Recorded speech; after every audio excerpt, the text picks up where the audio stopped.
Ladies and gentlemen, thank you. We're going to take advantage of the fact we've done well on eating to move straight into the panel. And I have the challenge is to talk about America's challenges, both short-term and long-term. And we have four very great and good panelists. We have David Cote, Bob Rubin, Kristin Forbes, and Peter Orszag. And the rough split, and they're all denying this in different ways, is that David and Kristin, to some extent, will represent a slightly Republican tinge, although it's a very New Hampshire version of Republicanism. I'm not denying. Excellent. Kristin's been running away from it. You should deny it. Known as being CEO of Honeywell, but also part of the Simple Debt Commission and various other bits like that. We have Bob Rubin, former Treasury Secretary and very old aficionado of Buttonwood in many different guises. Kristin was part of Bush's Council of Economic Advisors, amongst many other things, but is now at the MIT Sloan School. And we have Peter Orszag, who claims to be a Democrat, but is wearing cowboy boots, which we're all rather intrigued by. And so I'm going to ask each of them to talk for about 2 or 3 minutes to begin with, to say the way that they look at America's challenges. And then we're going to have a debate up here, which hopefully will be fairly free-flowing. And then we will come to you to ask questions and to pester them generally. But on that level, I'm going to start with David. Okay, thanks. 20 years ago, there were 1 billion people actually participating in the global economy. When you think about the US, Western Europe, Japan, that was pretty much it.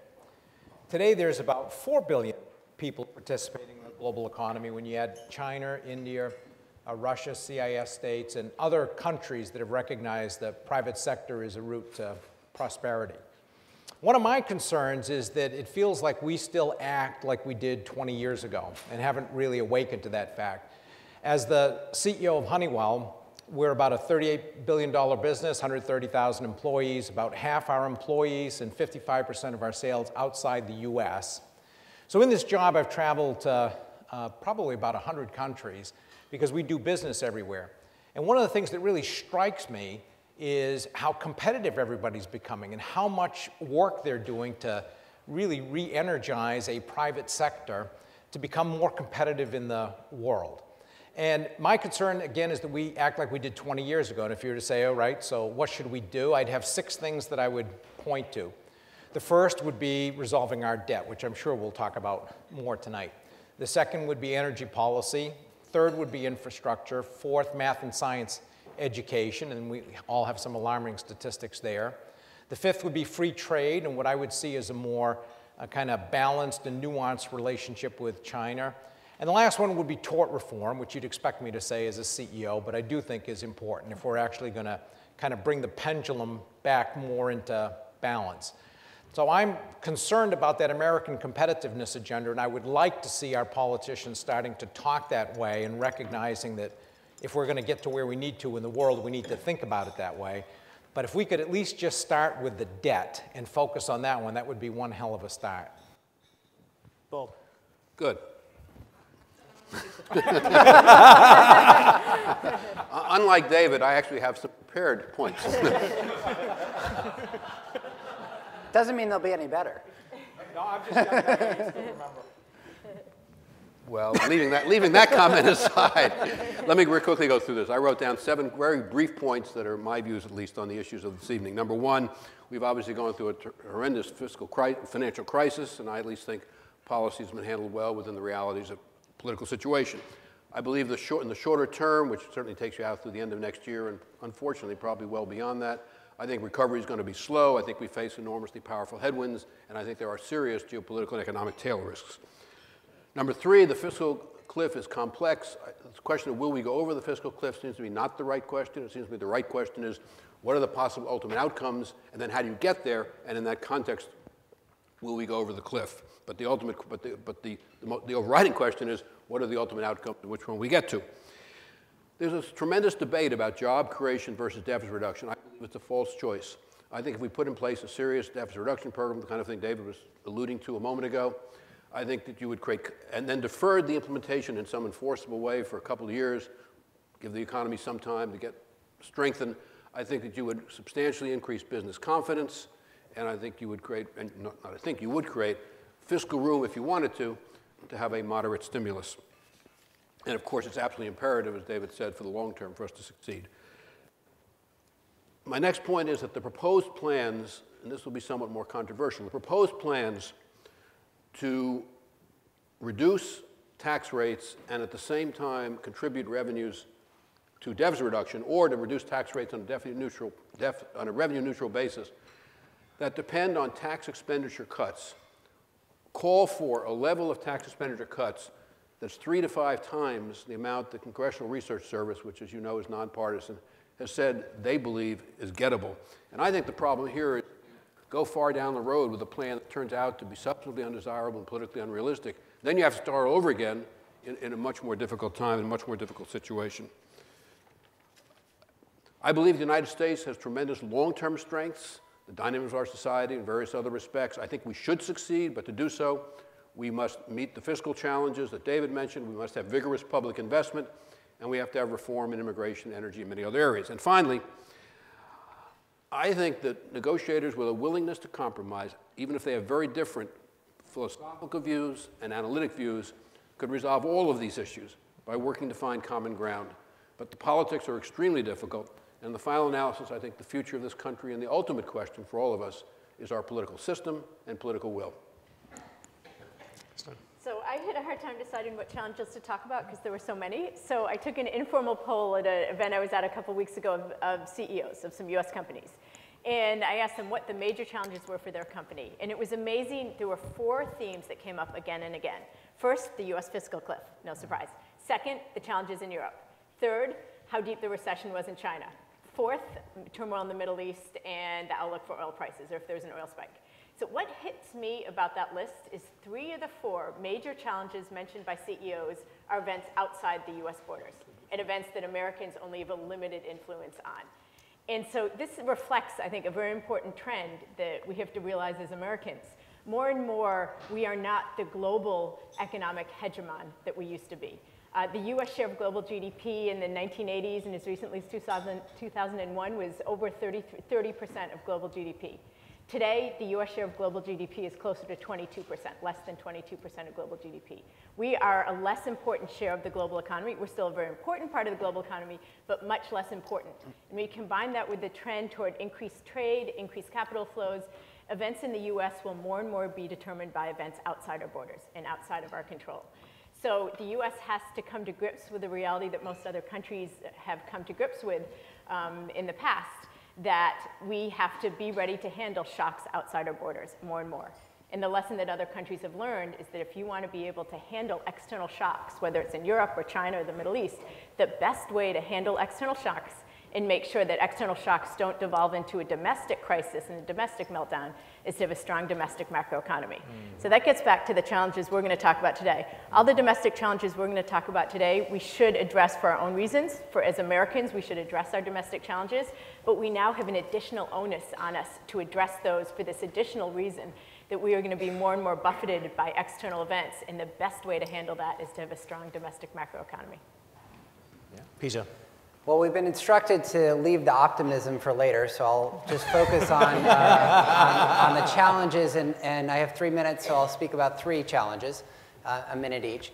The first is something that both Dave and Kristin highlighted, which is the sort of underlying tectonic plate shift that has been happening over the past 3 decades of an increasingly globalized labor force not being fully accommodated or incorporated yet into our expectations and beliefs.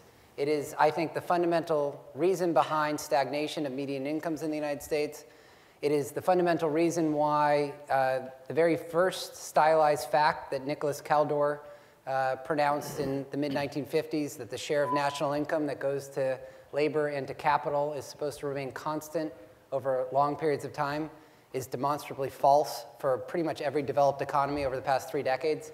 Indeed, if you want to have one metric of how large this shift is, if the share of national income today were the same as it were 3 decades ago, labor compensation in the United States would be $750 billion a year higher. And one of the reasons that people are frustrated with the political system is, frankly, no one has a solid proposal or set of proposals that can change that basic fact. And I would also argue, we're going to get to optimism later, that the single best thing we could do to offset that, at least with regard to take-home pay, is go even harder after the $750 billion a year in healthcare services that are delivered each year that don't improve health outcomes, because those are reducing take-home pay, and that offers our best opportunity to offset that $750 billion from the decline in national income. Second big problem is above the tectonic plates, we've had the aftermath of the financial crisis, which many of my colleagues have spoken about. In the aftermath of a financial crisis, there are 2 very predictable results. One is the labor market remains weak for a very long period of time, and the second is that debt increases rapidly as a share of the economy. And we are experiencing both of those. We face a very real risk of losing millions of American workers from productive workforce, productive life for the rest of their careers, because if you think about being unemployed for 6 months or a year, what that does to work skills and morale, what's happened with regard to disability insurance applications and benefits as a result, and basically no one ever exits disability insurance. Very significant problem, and at the same time, debt has risen by about 40% of GDP with regard to public debt relative to GDP over the past several years. In response to that duality of problems, the right response, and Bob alluded to this earlier, is a duality of response, which is it makes no sense, as a former colleague of ours pointed out, to have the state of JFK Airport the way it is today and a 1.6 or 1.7% 10-year Treasury yield. Those 2 things should never coexist. At the same time, so upfront additional infrastructure spending and other stimulus, coupled with deficit reduction that is enacted today but that takes effect over time. And the arguments that you can't do that in a credible way, I think, don't hold scrutiny when you press a little bit on the way to do that. So that's the second set of problems. The third problem is, why have we not done that barbell approach of more upfront stimulus coupled with deficit reduction that's enacted today but implemented over time? And the reason is, and something Bob mentioned, the political system has become entirely polarized. If you look at voting patterns in the House of Representatives, it's effectively bimodal now. Deals used to happen among centrists. And I think the evidence is strong that that's not just a problem of our elected officials relative to the population, but rather the population itself is polarizing, increasingly separating itself both virtually and physically, and therefore being reflected in the Congress. And that problem will be with us for a significant period of time. And I would say, at heart, that is the core problem, because the other 2 issues could be addressed if we had a functional policy response. But in the face of this severe polarization, it's just very hard to get anything done. That's what I said. And that's what Bob said. I'm going to structure it in the following way. We're going to look at sort of short-term challenges to begin with, then come on to long-term challenges, and then, as I said, throw it open to you. Just to pick up on 2 of those short-term ones, the fiscal cliff, which, Bob, when you talked about, you said that it wasn't a question of whether you went over, it was a question of how the different outcomes went. Do you want to just elaborate on that a bit? And I'm quite interested by... Yeah, in very brief on an extremely complex issue, John. I think in a very broad sense, there are 2 potential outcomes here. And then the question is, how do you get there? And and there are enormous number of variants around them. One of the broad outcomes, ultimate outcomes, would be kicking everything down the road, probably with some, not well-meaning, but probably with some rhetoric about we'll do it someday. And the other is to actually have a comprehensive and serious deficit reduction program that met both our short-term needs and put us on the right track. Those are the 2 ultimate outcomes. Okay. The question is how we're going to get there, and that's the question, will we go over the cliff for a while or not? And I don't know, nobody knows the answer to that, obviously, but it seems to me it's almost highly unlikely that this will get resolved in the lame duck session. So either they should defer the end of the year for a couple of months, which is what I think they should do, or they should find some other way to get themselves some more time to work. Alternatively, and this will be the close of this comment, alternatively, there just may be a stalemate, in which case we'll go over the cliff by virtue of the stalemate, or one or both sides might think they have a negotiated advantage in going over the cliff. If we do go over the cliff, my guess would be you can't stay there very long because of all the macroeconomic effects that you all know of. And so I think you'll wind up either in one of those two broad buckets I mentioned or some variant of them. Peter, do you want to come? Because I know you've got views on Sure. this. Look, we're going to have a deal of some sort by mid to late January. The question is whether it's before December 31st or not. The conventional wisdom is we will have a placeholder deal by the end of December that puts in place some process for 9 months or so. I think the great complexity over that is what do you do with the tax cuts in the meanwhile? Because assuming the president's reelected and the House remains Republican, that is the nub of the argument. The White House is saying the tax cuts above $250,000 in income shall not be extended, period. And the House of Representatives are saying, the Republicans in the House are saying, they all must be extended. And if one side's at 250,000 and the other side's at infinity, it's kind of hard to see how that comes together, unless the things that could cause that to kind of close a bit is if the economy weakens, either the White House has to get very eager for a deal before December 31st, or the House Republicans have to conclude from the election that they were too strident and they need to come down a little bit. I don't actually expect either of those things to necessarily happen, in which case I think the conventional wisdom may be being a little bit too optimistic, but where I will say, whatever deal ultimately arrives, whether it's in mid-January or at the end of some process, I am actually putting more weight on some serious reform of some sort occurring. Because I don't think the House of Representatives at this point, the Republican caucus, is going to vote for an extended debt limit increase, more than 6 months or 9 months, in exchange for just a process with some vague promises. I think they're going to demand at the very least the kinds of things that were under discussion last summer, increasing the eligibility age under Medicare, changing the indexation of Social Security. So the interesting thing is the conventional wisdom is we're going to have a deal in place by December 31st, and it's going to be a joke. And I think both components of that might be wrong. But you, David, you came from Simpson Bowles. A smart guy I know wrote this book about probabilities of outcomes, that there are several possibilities on outcomes, and you assign probabilities to them. So I would like to add to that smart guy's book and say that I think there's a third possibility here. Because there's the really bad possibility that says they do go off the fiscal cliff. And I think that is a possibility, a small one, but I do think it's possible as they get into their kind of, whatever you want to call it, contest. There's another alternative, though, that says that if they actually did what they should and come up with a plan, for example, that says in the lame duck session, we're going to postpone everything to do with the fiscal cliff for 6 to 7 months. We're going to come up with a $4 trillion plan during that time that comprises taxes, spending, with any political will left, infrastructure, and math and science education, perhaps even a down payment, and that there's some kind of default mechanism that says if you get to the end of that 7 months and you haven't done anything, you default to something. And if you wanted to pick something, Simpson Bowles, Rivlin Domenici, whatever you wanted, but something that added to that $4 trillion number. There is a third possibility, though, that says neither one of them can agree to either one of those for all the reasons that we've just talked about. And the only thing they can't agree is, oh my God, we can't let the fiscal cliff happen. So we're just going to buy another 6 months, in which case, and during this time, we'll work on it. My view is that markets today are pricing in that last alternative, that everybody assumes a fiscal cliff isn't going to happen, and by the same token, nobody's counting on those guys to do anything useful during this time. Now, if there is that kind of a crash, it'll be a real problem. But I also think there's the possibility for a really robust recovery if all of a sudden business people were able to look at it and say, by God, they're actually governing again and doing the things that we need to make our country prosperous in this more competitive world. So I think there's a third outcome there. And unfortunately, I think the one that's being priced into markets is, and the way business people are acting is, those guys aren't going to do anything. And whatever they do, it's not going to be useful enough for me to be able to invest. Kristin, Jill, come back to. What worries me about this conversation is even if we can avoid the fiscal cliff, it sounds like the most likely scenario is we aren't going to know what the resolution is for a while. This could be dragged out for a while. Yes. And that means we're going to continue to have tremendous uncertainty about tax policy in the US. Correct. And there's been some great academic research recently showing that uncertainty can be devastating to economies. Companies will not invest, they will not hire, consumers will not spend, especially on durables, homes, things like that.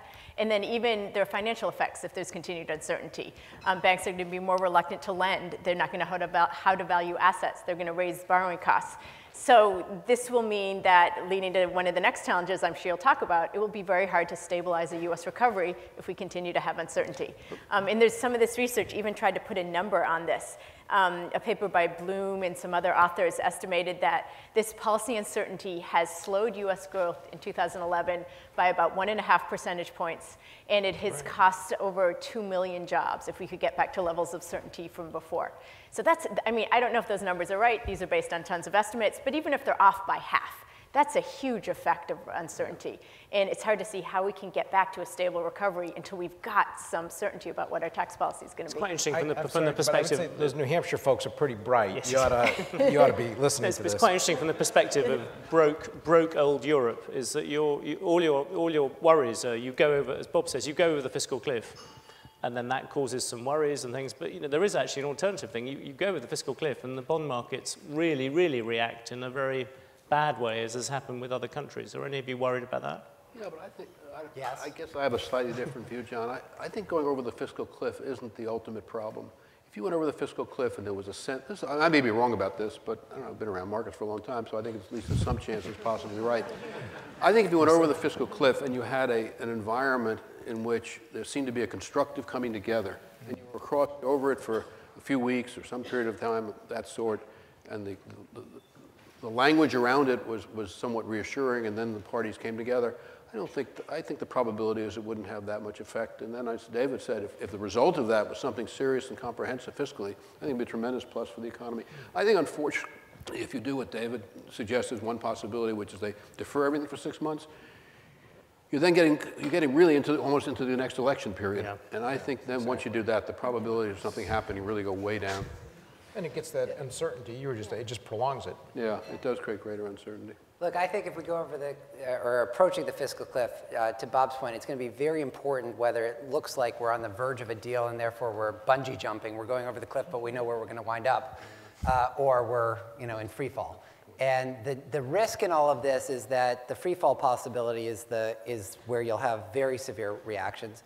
And that in turn could come from both parties after the election feeling like they, so for example, if in the presidential election, Mr. Romney wins the popular vote and loses the electoral college vote, and therefore both sides feel like they've got some, and by the way, that, if anything, is probably the most likely outcome at this point based on the polling, or a likely outcome, that just reinforces both sides thinking that they won and going back to where they, their current intractable positions, and I think ups the odds of a problem towards the end of the year.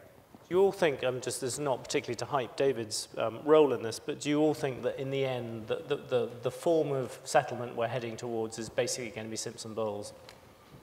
I don't think. I don't know that it is either. John, look, David and the Simpson-Bowles people, I think, did a tremendous public service by raising awareness of this issue. What? But there was a big but coming. Well, life is full of buts.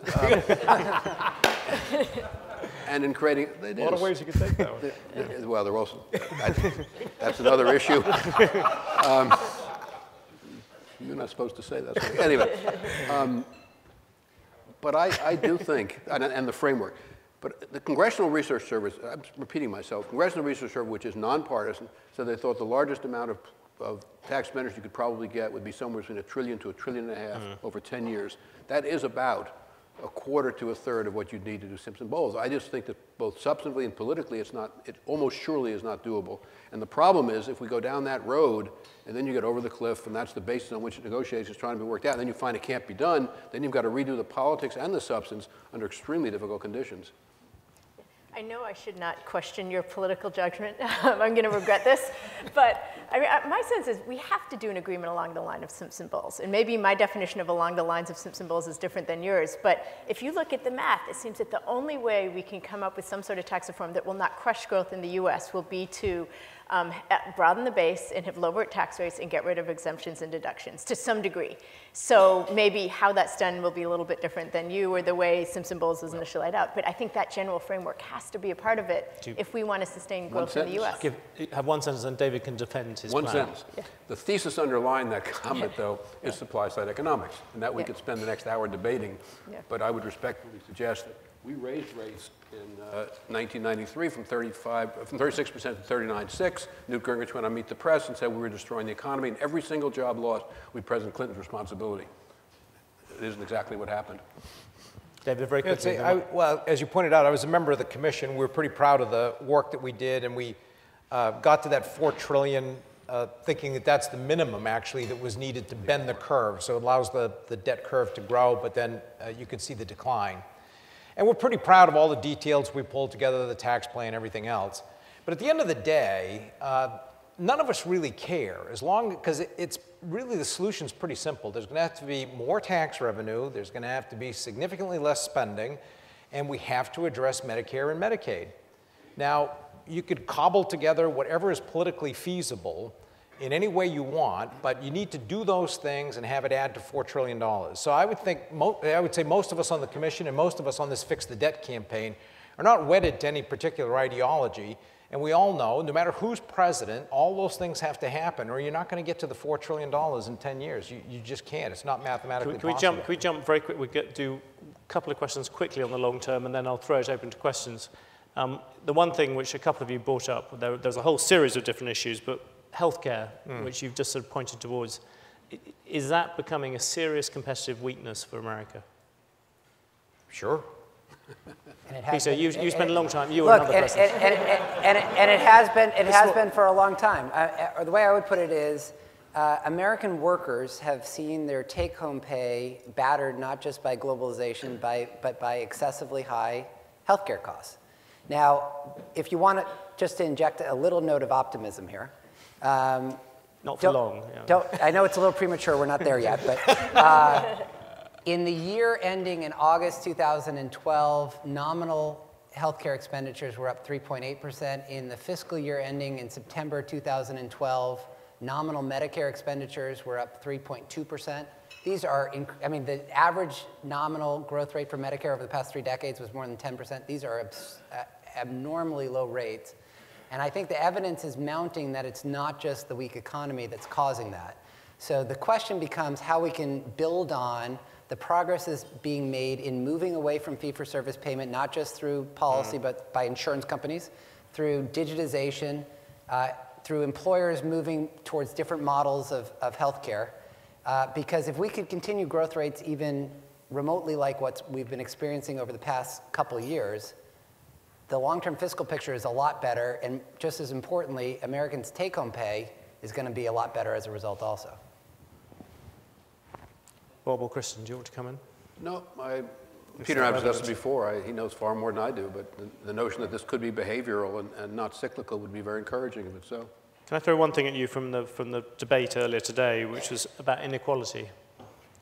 Do you regard that as a serious weakness for America in terms of, it's quite interesting, the two alleged Democrats are nodding vigorously whilst the other two of you are sitting there. Probably depends where on the unequal side you are. But, poor no, I would say at the end of the day, you can't have a system where everybody doesn't feel an equal part of it and feel like they have opportunity. So inequality is part of the. I think Churchill said it really well about with capitalism you have unequal sharing of the gains, with socialism equal sharing of the misery. So we don't want to go down that path, but at the same time there's a place in between there where you can have a good free enterprise system, but still people feel like a part of the system and know that, okay, even if I don't have that chance to really get somewhere, my kids can. They can go to school, they can get, which probably happened to all of us, certainly happened to me. So we need to make sure that we get more to that point. So inequality is obviously something that you have to address, and I think it has become more unequal. Yeah.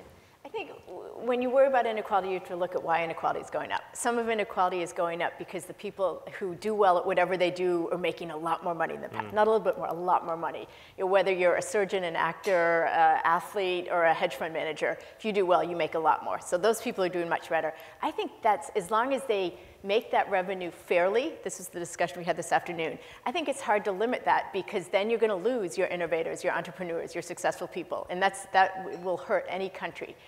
But then the other aspect of inequality that's very important is something that I think we do need to worry about, and that relates to what you were just saying, is a big reason for the increase in inequality is unfair access to education and a decline in improvements in education in the US. Another academic study estimates that 60% of the increased inequality in the US is due to slowdown in educational attainment and fair access to education in the US.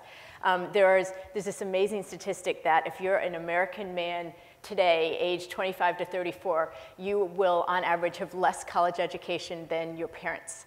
So that's a step backwards. So I think we do need to make sure we address some of the shortfalls in education. That means better access to higher education, better public schools in the middle level, and also better access to preschool education so that people don't start off behind when they're 5 years old because they didn't get some expensive preschool education.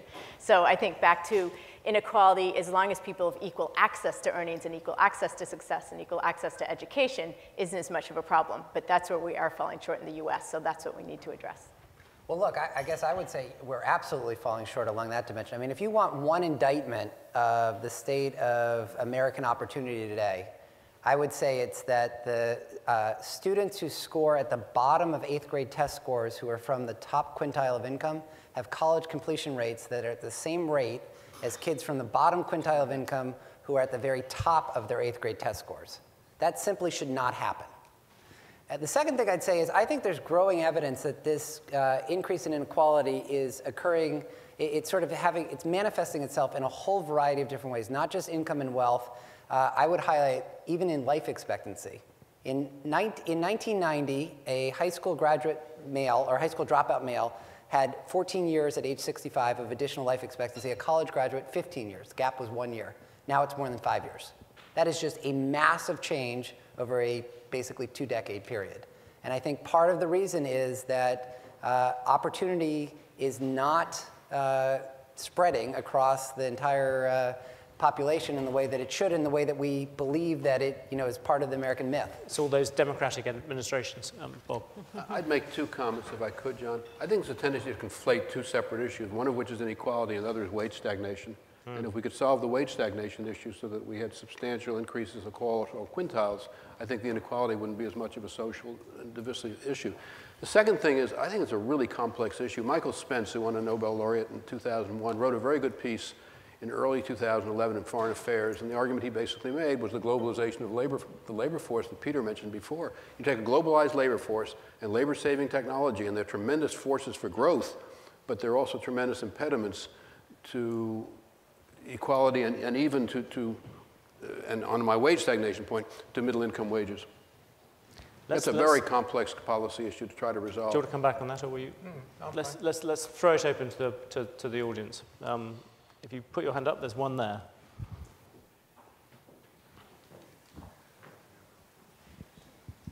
Thank you.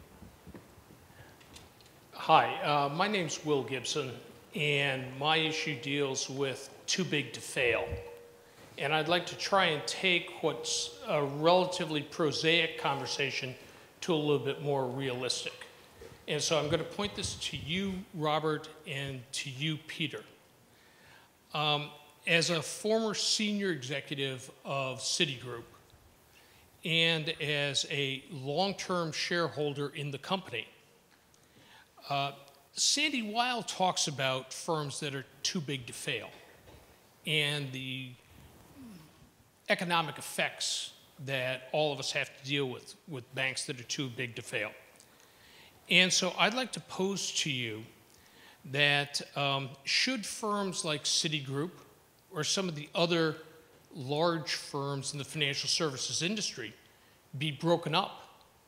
And if so, do you agree or not? And if not, why not? And Peter, what's your perspective? I mean, you're a former vice chairman, Peter. I'm sorry, Robert. And you are a present vice chairman, Peter.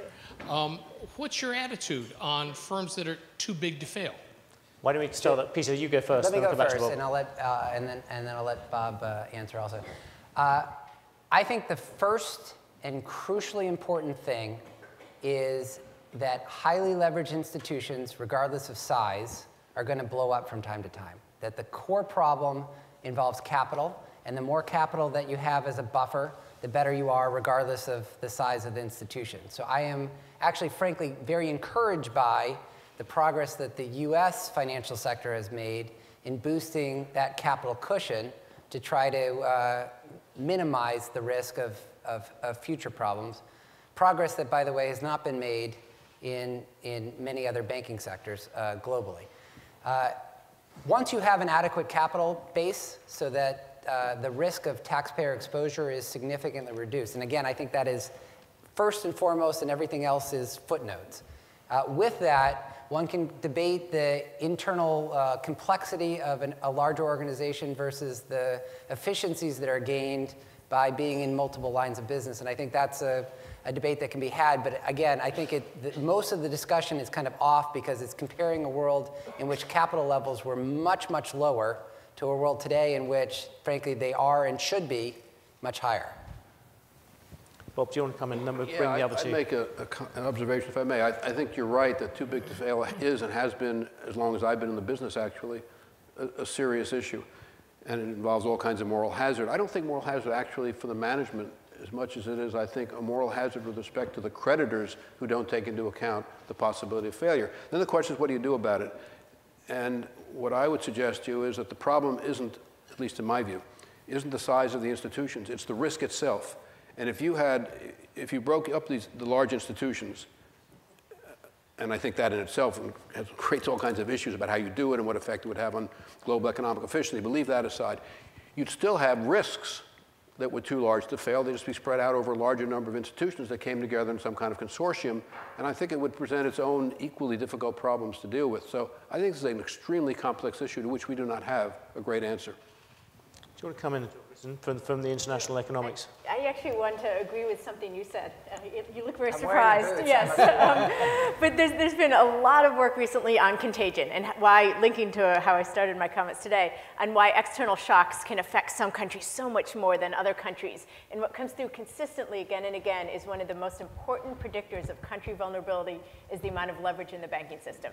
And so it gets back to what you said. If you want to reduce vulnerability, deal with many, many problems, strengthening your financial system is the place to start. Don't blame others. Start at home. Strengthen your financial system. David, you want to? Yeah, I would say I'm not hung up on too big to fail, and I'm more along the lines of what I think all three have said. And this idea is if you have the right kind of capital cushion, something commensurate with the risk that you're actually taking. And if you're taking a bunch of risk, but it's in 50 institutions that are small and doing the same thing, you're probably going to get the same effect as if they're all in one. So I don't see that as being all that different. So I don't think that's a solution. I think a lot of people want to point to it and say that happens, but everything's so interconnected now, which is a good thing, that I just don't see how that becomes a solution. But do you think the balance, I mean, a lot of people would have said that the balance in the American economy 3-4 years ago was too heavily skewed towards finance. You come from the other bit, the bit which people are much happier, often hyping, rightly or wrongly. Do you think that balance between the people who make things and the people who are involved in finance has balanced out? Well, I'm a big believer that you shouldn't be trying to guide where things go, but rather just make sure things are equal. There's opportunity everywhere. You're not favoring one sector over another, and let the markets figure out how things are going to develop. So I'm not hung up on that. Part of the argument for finance was that there was an implicit favor towards finance in the old era. Do you think that's gone? Well, I think in an era of being overpaid, the banks really did a hell of a job. But, you know, I'll let Peter and Bob discuss that one. Everybody else? Another question? Yeah, across the... Sorry, it's very difficult to see, so I'll just follow. Thank you. A bit of a response to Mr. Rubin earlier. You mentioned that going over the fiscal cliff might cause politicians to finally act, and that might be a good thing. If it takes such an extravagant event to cause them to act, what leads you to believe that they might act in the right way? Oh, look, I think it's a very, it's a very good question, and I think Peter may have said, I've forgotten something, I think Peter said it. It depends how they go over this cliff, but I think you could go over the cliff in a stalemate, particularly if you have the kind of outcomes that Peter suggested. And it could be a very ugly situation in which because of the tremendous macroeconomic pressures that being over the cliff create, and it's not just the 4% of GDP that all of us know about, but the psychological impact could make it much greater. I think they will respond to that to do something, but if what you're suggesting is that what they do might be just kicking everything down the road or some other equally non-constructive resolution, most people I know who think a lot about this think that's the most probable outcome. I would like to think there's at least a realistic possibility that we'll have a far more constructive outcome, but I think your point's extremely well taken. I hope so, too. Several of you mentioned the idea of the political system fundamentally not working. Is there any particular thing you'd really like to do, Bob, in terms of changing the political system? Not just the obvious thing of saying there should be more moderates, but are there structural things that could actually really make a difference?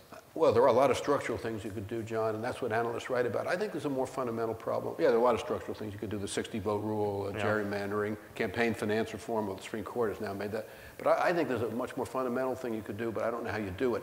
Thomas Jefferson said, and this is a very, very rough paraphrase, that in a democracy, elected officials will only make difficult decisions if they're held accountable by, or they feel they're being held accountable by an informed electorate. And I think somehow or other, if we could use the new technologies not to become echo chambers of ideology, which I think what they are now, actually, in large measure, but rather as a way to not only inform, but to engage, so the American public really engaged, then I think you would have a much higher probability that public officials just wouldn't feel they could get away with the lack of governing that we've had. But how you accomplish that, John, is you could buy every one of them a copy of The Economist every week. Yeah, but no, but you have to. But no, but actually, all my problems I'm solved. going to give you a serious response. But the problem is you've got to make The Economist engaging to the American public.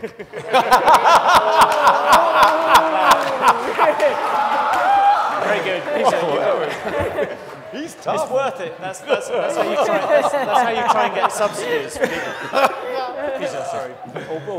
What could we do? You can't beat that one, Peter. I'm obviously not going to be able to match that, but what can we do? There are basically three levels of response, I think. One is that for the given population and the given Congress and what have you, we can try to tilt the forces of inertia more towards constructive force rather than a harmful force. And that involves a whole variety of things like using the base closing commission model more and so on and so forth. Second thing is the evidence does suggest the Congress is much more polarized than the population is, even though they've both been trending the same way. So some of the things that Bob discussed, but I would also say most of the moderate discussion, the third-party discussion, is completely misplaced because it's focused on electing a third-party president, which will never happen. And by the way, if you did elect a third-party president, that president's then facing this bimodal Congress, so what happens then? It would be much more constructive to focus on trying to elect 20 or 30 or 40 moderates to the House of Representatives, which is both more feasible and more beneficial than the vain hope of electing a third-party president. And then finally, I think ultimately, it really does come down to us. And we are voluntarily segregating ourselves residentially and virtually into enclaves of Republican and Democratic thought. And when I talk to college audiences, I try to say, you're now being exposed to different views. Try to continue that. Make an affirmative effort, whether it's through The Economist or what have you, to expose yourselves to different views. But frankly, that's going to... One of you is going to get reinvited. Yeah, probably won't. And none of that is going to address the problem overnight or in any immediate way. So I think we're going to be with this for a significant period of time, which is why I'm putting a little bit more weight on that first category of let's just try to see how we can function better in the face of it. Kristin, do you want to? Yeah, one suggestion I would have was I wish we could pass more legislation the way you pass major trade agreements through TPA, where it's basically a major agreement has to be negotiated and then it's thumbs up, thumbs down. You can't let it be negotiated to death and fiddled to death, so what comes out is often worse than doing nothing. I'd like to see, I don't know how that would be done, but I'd like to see a move towards that. David, do you have? I would say one of my learnings being on the Simpson-Bowles Commission is that I'm not a political savant. So I still come back to this. I don't know why we can't all get along. And as naive as that sounds, I always feel like 70% of the U.S. is in the middle. And I was encouraged at one point when Lieberman won the Connecticut Senate race by saying, a pox on both your houses, I'm running as an independent, and won. And I thought, okay, maybe this is going to stimulate something. And I'd just like to see, voters are going to have to get more engaged with being able to tell politicians, look, I need you to do this. And that's why what we've been trying to do with this Fix the Debt effort is get a more of a grassroots effort in the states, pushing up on politicians to say, you need to do something. We really do have a problem here. And in large part, I do believe the electorate is ahead of the political organizations out there. But we need more, voters have to be more involved, the informed electorate that Bob was talking about. At the end of the day, that's the only thing that's going to get any short-term results here. Question there. This is a question for David. Sorry, the microphone's just appearing. Sorry, this is a question for David. A topic that has not arisen is a discussion about polarization within American business between multinationals on the one hand and small and medium business on the other, where the discussion, the narrative runs something like this, that multinationals are essentially capturing US dollars offshore. Those dollars can't return, stimulating more development outside the United States to the detriment of small and medium-sized businesses within the United States. Is this argument a red herring, or does it have some validity? And if so, what's your position as the CEO of a major multinational corporation? Yeah. I'd have to say one of the things that's distressed me a bit is this kind of feeling that small business good, big business bad. And I'm one of the guys, as we were talking at dinner tonight, I'm one of the people who actually believes that business has been one of the foundations for the American success story, for the prosperity that we enjoy. The standard of living has gone up because of the productivity that business generates. And it's not just small businesses, it's big businesses, it's all business, and we're all in this boat together. I would say the interesting thing that you run into as a big company, and I think, as you might imagine, I'm in favor of a territorial system, because I think we've got just a ludicrous system today when it comes to, well, actually in total, and this aspect just kind of fits into that. But we've got a policy where if I want to pay dividends to my share owners, which all have to come from the US, or excuse me, all my share owners are in the US. If I want to repurchase shares, if I want to invest in the US, it has to be all from cash that's generated in the US. So if I'm doing business in another country, and you have to be there to be able to do business there, I can't tell them, look, I'm not going to have any employees in your country, it's going to cost me more to get my stuff there, but you should buy because I'm an American company. They don't quite go for that. It's got to be show up on time, be the right cost, and by the way, I'd like you to have some employees in my country. So if I'm going to compete there, I have to be there. But I can't use any of that cash to pay dividends, or I have an underfunded pension plan, I can't use that money to put in my pension plan, or I get whacked with this big tax bill. So you end up with this situation in the country where you use all your US cash to pay dividends, to do whatever investment you want, repurchase shares, and you end up borrowing money. And then all your cash builds up outside the US because you can't bring it back without this ridiculous tax bill. And if you take a look at the OECD countries, we're the only major economy that has that kind of a system. Now, I'm not for a territorial system that's just no holds barred, no anti-abuse clauses, because I mean, there is some silly stuff that can happen if you don't do that.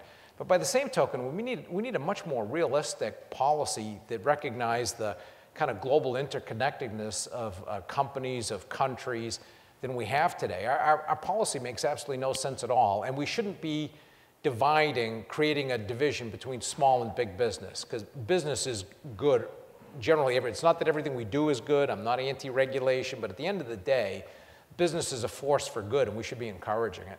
Peter, you were in charge of taxation, at least in some ways. Why didn't you change this? I could have asked Bob. Yeah. We come back to picking on you. We come back to the polarization point. It's not only, even if there were a well thought out constructive proposal that was being put forward, the difficulty of getting it enacted. In this area, it's actually, and as Dave mentioned, it's actually more challenging to get the details right. To put in place, if you had a territorial system, to avoid transfer pricing abuses and so on and so forth, than many people initially think. So there's both the kind of content substance challenge, but that's small in comparison to whatever policy you favor. And by the way, I personally favor a formulary apportionment approach, where if X% of your global sales are in the US, which is the hardest thing to manipulate, then X% of your global profits would be taxed in the US, period. And that is a much simpler system also. But the bigger problem is whatever policy you favor, you run smack into the polarization point that it's just very hard to enact anything today. Let's do one more question. There's one there, and then we'll come back to the... Just to advance this discussion one step further, you've highlighted the challenges of the tax system. How likely, though, under either an Obama or Romney victory, do you think it is that we actually get a comprehensive, say, rewrite of the tax code as opposed to some change on the margins? Kristin, why don't you go on this one first? I would think, looking at the numbers, any rewrite's got to be pretty comprehensive. We're now at the point fiddling at the margins isn't going to do what needs to be done. We're not going to get the math to add up, and it will slow growth. I think any conversation, there's enough understanding now of the major issues and the major flaws in our tax code that you can't nickel and dime it. You really need to address it comprehensively. Bob. Yeah, I have a somewhat different view. I'll stick with what the Congressional Research Service said. There are a lot of reasons for these various tax expenditures on the individual side. And the 1986 tax reform, which is very often viewed as the model, this is what we should do, actually reformed none of the major individual tax expenditures except for ones relating to retirement and capital. So it shows you that the substantive effect, or at least what was viewed to be the substantive effects of reforming those, or eliminating capping or whatever you would do with the tax expenditures, and also the political realities of them. I would do something different. I'd raise the top rate to 39.6. People can disagree about supply-side economics. I personally find it quite unpersuasive. So I'd raise the top rate to 39.6. Then I'd do enough reform to get myself another, that gives you almost $1 trillion. I'd get another $1 trillion from tax expenditures, and I do $2 trillion on the expense side, of which about $1 trillion has already been done.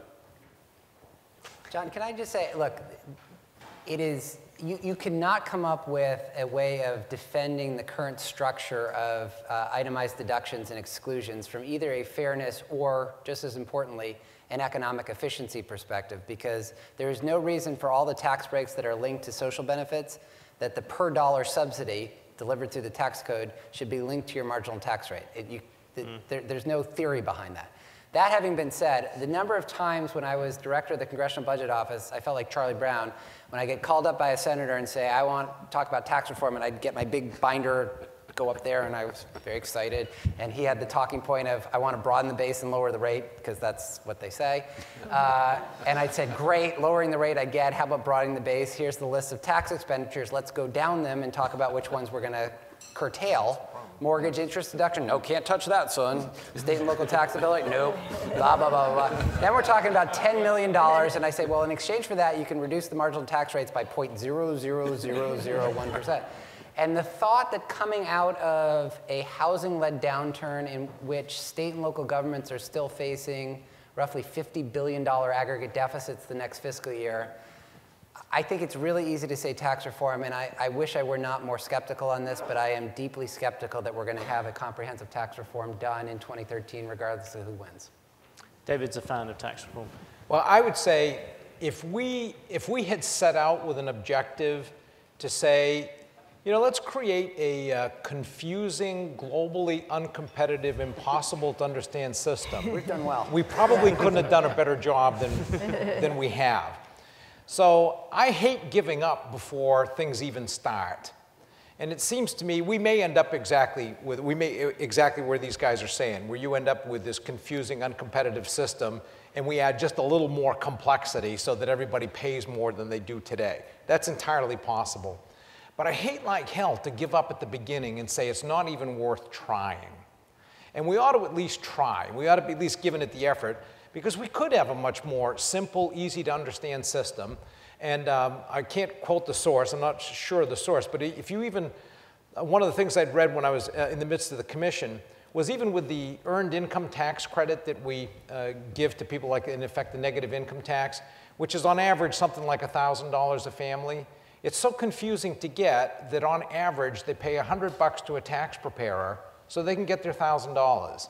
So in effect, we're actually only giving them $900, and we're spending $100 on complexity. That just seems to me ridiculous. There has to be an easier way to do this than what we do today, and we shouldn't give up before we even start. And actually, I have a question for Peter and Robert. Both of you seem very skeptical we could actually reduce some of these deductions and exemptions that you would need to have to get rid of to make things add up. What about this new proposal that's out there that, since we can't pick sides, we can't say, no, you don't get a housing deduction, no, you don't get one for charity. It is too hard to pick, especially if you want to get elected and stay elected. What about just capping it, saying you get a deduction of X amount, you choose how you want to use it, and that would be a way to make up a big part of that revenue without getting caught up in this political fighting? First, there's the desirability part of that. It's not that dissimilar from the administration had proposed limiting itemized deductions to 28%, and we got killed, absolutely killed. The second thing is the order of magnitudes involved, and the Tax Policy Center has suggested that I mean, it depends what threshold you're at, but at a $50,000 threshold, you're talking about a few $100 billion over 10 years. If it were actually as high as as low as 17,000, you're talking about more money. But I have a feeling that once it works its way through the political system, that you're not going to raise as much revenue as you think. So look, there is an idea here that involves limiting itemized deductions in some ways, moving towards a credit type approach if possible, that I think actually elements of both sides agree on. The question is whether we get there, and that's where I'm gonna join Dave. I don't want to give up before anything's even begun, so I'll be optimistic, especially because we're getting into the optimism part of the discussion. But just coming next. Healthy skepticism about likelihood of success, I think, is also warranted. Bob. I think look, David, in some sense is right. You should never give up without trying. On the other hand, I think one of the real risks in this fiscal cliff situation is we do make an effort at doing this. We go over the cliff. Everybody not everybody. A lot of people have coalesced around some idea, whether it's that one or some other one in the tax expenditure area. And then you find out it really is as unrealistic politically as Peter and I are concerned. But now you're already over the cliff. You have to start both your substance and your politics all over again. And I think that's a very dangerous place to wind up. So I think this is I guess, David, I agree with you. You should never give up without trying. But I think this one, if you really continue to try long enough, you can create that in itself can create a lot of damage. I think that's probably about as far as we can take pessimism when you give up before you even try. But I did say at the beginning, I did tell them that I was going to ask at the end to give 1 minute on things which they thought were great about America and which offered the opportunity to make up for all these very minor challenges that you've heard for the first thing. So I'm going to begin with Peter and go backwards through so you get 1 minute to say the thing about America that you think Since I said 3 challenges, I'll give you 3 grounds for optimism, at least with regard to U.S. economic future over the next decade. The first is that in technology, the Horatio Alger myth of upward mobility remains strong. And I think we are at the very early stages of the innovations that are possible. I'm amazed by what I can do on my iPhone, and I think both from a business perspective and from a consumer's perspective, we're still only part of the way towards a much better future along that dimension. The second reason for optimism is the energy boom that is occurring and the dramatic changes that have already happened with regard to natural gas pricing that may well spread to petroleum pricing. Energy analysts that are credible put much higher odds on $60 to $70 barrel oil in 2 to 5 years than I think the conventional wisdom does. Both the natural gas component, which is already changing the relative attractiveness of locating energy-intensive plants in the United States, and the broader petroleum impact, which would be essentially a broad-based tax cut, offer significant reasons for hope. And then finally, I mentioned earlier, healthcare costs have decelerated. And I think that's happened both because the dividing line between payers and providers is getting a little bit blurry, and people are already responding to that, because benchmarking and the use of clinical decision support software is dramatically increasing, facilitated by the digitization of the health sector, and partly, frankly, because employers are increasingly moving towards defined contribution plans, already for their retirees, but increasingly for their current employees also. And I think regardless of who wins the presidential election, that's going to continue. And the reason that I think we should really focus on continuing it is, again, American workers have effectively lost $750 billion a year because of globalization. The best hope that we have to get that back for them is to get rid of the $750 billion a year we're wasting in healthcare. Kristin. I'll follow your lead and do three. I try to really end on a positive note. First, the economics of the challenges facing the US are much more tractable than in other countries. I was in Europe last week at the ECB, and the discussion there of the challenges facing Europe are incredibly complex. Even if you could wave a magic wand and get rid of the social issues, get rid of the political challenges, just getting people to agree on how to solve the economics of what Europe is dealing with right now is incredibly, incredibly hard. Compared to that, I think the challenges in the US are very tractable. Some smart people, if you could get rid of the political issues, could come up with some pretty good economic plans to solve the problems. So our problems are much more feasible than in many other countries. Second, huge benefit of the US is this tremendous culture we have of entrepreneurship and innovation.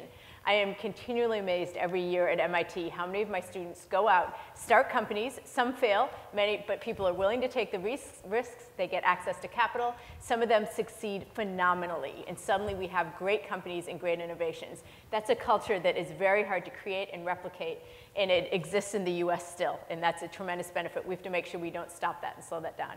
The third tremendous benefit of the US is we are still, despite our challenges, despite our fiscal problems, we are still the world's largest reserve currency, the largest government bond market, we are still the world's safe haven. That means we have time to deal with a little bit of time to deal with some of our challenges. That's unlike other countries that are immediately faced with external pressure, interest rates spike, and suddenly you have to make adjustments very quickly, which can often be much more painful. So we do have the luxury of being able to deal with our fiscal problems in a bit more leisurely place, maybe the barbell strategy, something like that. But I do want to just put one caveat, a great story from The Economist, so hopefully you'll give me a minute. It's one I love to tell in my classes. The Economist is this great story, which I verified, that in 2003... Thank God for that. No, you'll see why in a minute. In 2003, a woman named Gertrude died. And right before she died, she collected her last pension check. It was $70 from the Veterans Administration. It was a pension check she got from her husband, who fought in a war, so it was his military benefit. He had fought in the Civil War. And I mean the Civil War between the Unions and the Confederates that ended in 1865. And the last check paid out for that was just paid in 2003. So that's a reminder that, yes, we have time to address our fiscal challenges. Oh, if you're trying to do the math, by the way, that was an example of a very young woman and a very old man getting married. But I think that is a reminder. That's another reason for optimism for many people as well. But the key point of all of that is a reminder that, although we do have the luxury of some time, many of the fiscal challenges facing the US are very slow-moving problems, and especially when you're dealing with entitlements, you've got to start way ahead of time if you want to address these sorts of issues. Yeah, I think it's interesting, John, that Kristin felt in approaching The Economist that trust but verify was the right way to read it. He definitely doesn't want to come back. No, He's done it too many years.